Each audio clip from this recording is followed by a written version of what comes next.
there, Rivet here again. Welcome to the Hacienda. Glad to see you, glad you could join me. We're going to make something really good today. Something especially good that has so many uses.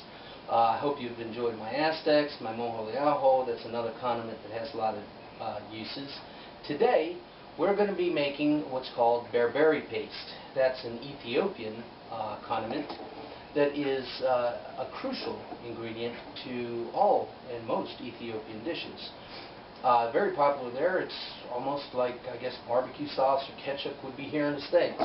So berbere paste is a very common condiment that's used in Ethiopian cooking and most of all the recipes. It isn't hot, but it's very spicy. It gives the dishes a rich, robust flavor. It's kind of like a rainbow of flavors that just fill your head. The major flavors in there are cardamom, fenugreek, paprika, cayenne, cinnamon, clove.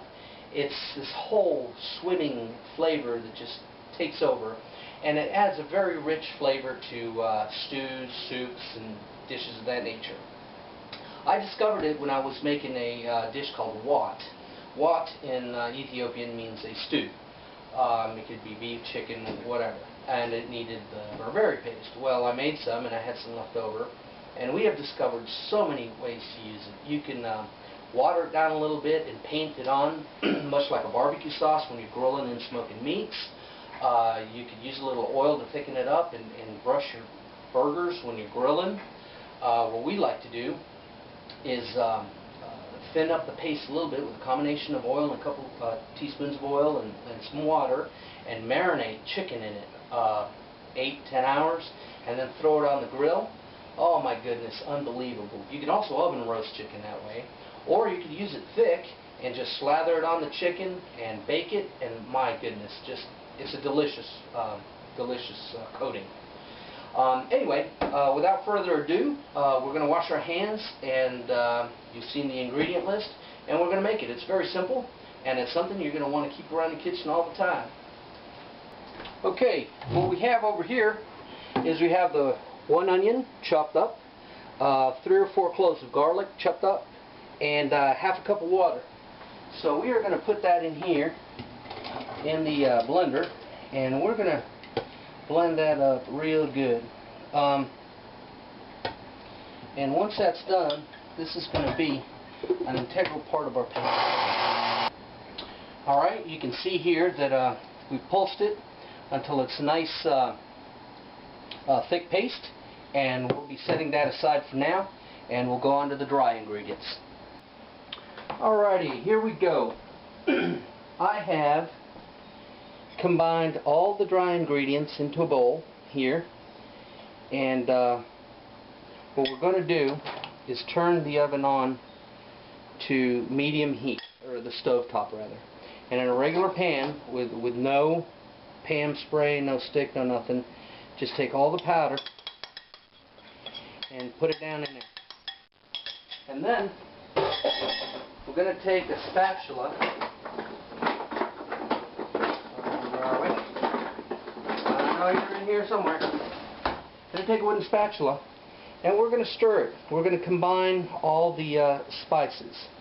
What the object to do here is we're going to slowly warm and toast these dry spices until we can see them start to release their oils, and you're going to start smelling their flavor, but we do not want it to burn, and we do not want it to scorch. We just want it toasted.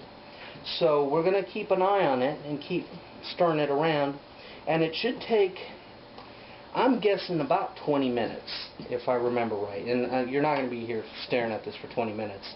I'm going to cut it off and then show you what it looks like towards the very end. It is important, though, that you keep an eye on it and you don't heat it over medium. Now, the original authentic way to make berbere paste is to take these a lot of these spices like the cardamom, the coriander seed, the nutmeg, and toast them by themselves, and then pop the seeds and then grind them in a mortar and pestle. I'm not messing with that, okay? We live in the 21st century in America. I'm lucky enough to have a natural foods organic store down the road, where they specialize in spices, and I can get everything pre-ground. For example, I can get whole fenugreek seeds and fenugreek powder. I'm not going to toast the seeds and grind them in my mortar and pestle myself. Okay, I just buy the powder. Cardamom, same thing with those seeds. I can get cardamom seeds or I can get a ground. Me, sorry, I'm getting a ground. And here's what it looks like. And you say, good grief, that's a big jar of cardamom. Yep, you're right. Most houses don't usually carry it, but we do, because my wife has this great recipe for cardamom cookies. And I think it uses ground ginger in there and some other odd spice. I think a little bit of curry. But oh my goodness, if you like ginger snaps and you like ginger cookies or gingerbread, these cardamom cookies are way better than that. And I don't particularly like cinnamon that much, and ginger snaps are a bit too spicy, but the cardamom cookies, buddy, I'm telling you, those are the best cookies in the world, and she makes them all the time for me. So that's why we keep cardamom. And cardamom's cheap. You know, it's a weird sounding spice. Hell, I didn't know cardamom existed until I got married. But it's easy to find. I mean, if you look for it, if you go to Penzies.com, SpiceIslands.com, you can find cardamom, and it's good. What's cardamom taste like? Well, I would describe it as an intersection of ginger, root beer, and licorice. You know, maybe slightly in the background a slight bit of cinnamon, but very, very little. So if you can imagine the combination of root beer, cinnamon, and licorice, and ginger, yeah, you pretty much know what cardamom is like. Okay? I am starting to smell nice oils, volatiles being released. So I'm going to keep stirring this, and I'm going to sign off, and I will restart and have you look when this is almost done. Okay, folks, here we go. Excuse me. Whew. Boy, that's potent. I can smell those spices. You can see how dark it got.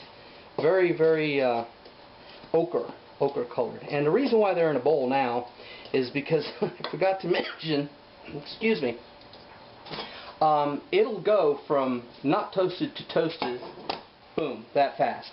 And you can see the little line here. For a moment, I thought it started to scorch. So I didn't have a chance to turn on the camera, so I immediately pulled it off and threw it in a bowl. But it was fine. It took about 10-12 minutes of stirring, and when it's ready, it's ready. Okay, then you pull it off. So what we want to do now is, since we pulled it off, we're going to set it here somewhere where it can cool off. We want to bring it back to room temperature. We're going to let it cool for about half an hour, and then we'll be back to finish it off. Alright, through the miracle of time, we're back. Now I've washed this pan, and actually I've let this sit out for almost an hour now. What we're going to do is we're going to turn the heat to low. So if you got an electric range like this, I think about number 3 is fine. And we are going to put our cooled Berbere powder back in there. And like so. Boy, this is smelling good. So we're going to add our handy dandy onion mixture to this that we made, and you're going to see that it forms a nice paste, and this is where the paste comes from. And we're going to mix it, and we're going to keep cooking it over low temp, for maybe 10 minutes until we form a nice paste. And what we're going to add to that is a good splash, a couple tablespoons of vinegar. You can use any kind of vinegar you want. White vinegar, red wine vinegar, whatever. I like apple cider vinegar, so I'll use. And then we got some peanut oil. We're going to put in maybe about a tablespoon of peanut oil, and that's it. And this we're going to cook into a paste. We're going to mix into a paste over low heat, which you're going to see forming here. See how it's getting pasty? And we're going to cook that down. Okay, one quick point, I did have to add a little bit more liquids to form a paste. Since I don't really measure that well, and depending on the ambient humidity and temperature and stuff, I added probably another tablespoon of oil and probably a quarter cup of water. And it's okay if you're going to add more moisture. I recommend you add mostly water, because if you add too much, it'll evaporate, whereas the oil won't. I've been stirring it and cooking it at low heat for about 10 minutes now. And essentially what you've done is just reheated everything through and cooked it just slightly. So what we're going to do is turn it off. We're going to put it off the heat and just leave it alone for about half an hour where it will cool again. And then we're going to put it up, and I'll show you about that in about a half an hour. Alright, here we are, we're back. This is cooled off. It's been a good half an hour. And now we're going to put it away. It is ready. This is Berbere paste, and this is what it looks like. This is what you want. Can you see it? Nice, deep brown ochre color, like leather, tanned leather. It's good. So you want to put it up in a non-metal container. You can put it in glass, plastic, ceramic. In Ethiopia, I'm sure the containers are ceramic bowls and things. I like to put it in plastic. And what we'll do is we'll pour a little splash of maybe a teaspoon of peanut oil there at the bottom. What do we got here? A little piece falling. No worries. And then we're going to take a spatula and we're just going to pile it in there. So you just want to pack it in with this stuff, you know, tablespoon or two in a pot of stew, pot of soup, goes a long way. This is optional again. Put a little smidge of oil on the top, and that's it. You just snap this lid on there and it will keep indefinitely in the refrigerator. Very simple recipe, as you can see. I hope you've enjoyed it. We certainly love it, and we end up with what? I'd say about 2 cups, 2 generous cups. Weighs probably about 2 pounds, easy. It's good stuff. This will probably last us during the summer months with all the barbecuing and grilling, about a month and a half. I fire up the grill all the time. I'm a smoking monster, but that's okay. We like it. We smoke turkey year-round, and this is good stuff on it. So anyway, thanks for joining me. I appreciate your company. As always, you're very welcome at the Hacienda Rivet. I'm glad you could come, see my stove, see my cooking, and maybe one day we can get together and share a meal. Take care.